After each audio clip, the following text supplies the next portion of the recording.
Isang mapagpalang umaga po sa ating lahat. Dito po tayo sa kainitan ngayon ng araw. Nagtatrabaho. Ayan po, nag-abos po kami ng ng sidings.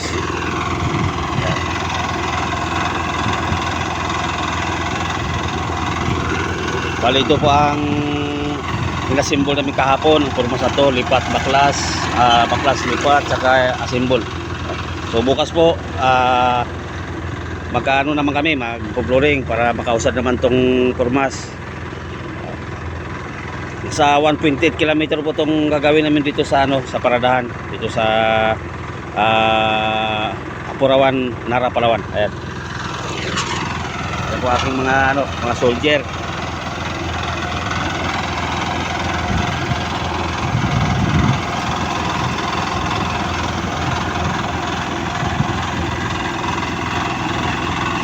So bukas magpo-flooring at saka magbabaklas ng formas.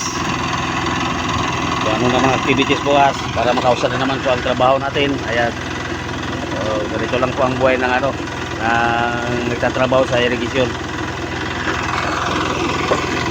Under po ito na ng NIA, National Irrigation Association. Ito po ang mga basakan na sinusuplayan ng mga ginagawa namin kanal. Ayan. Bali, kabilaan po yan. Yan. Kabilaan ng basakan. Tapos ito sa gitna ang kalsada.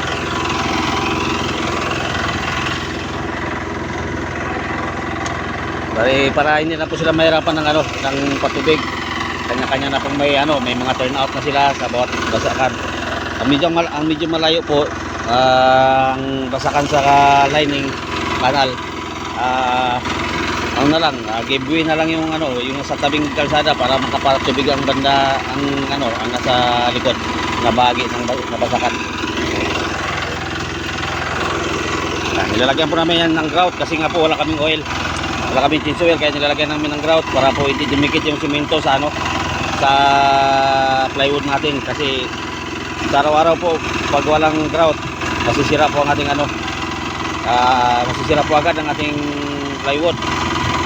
Yan.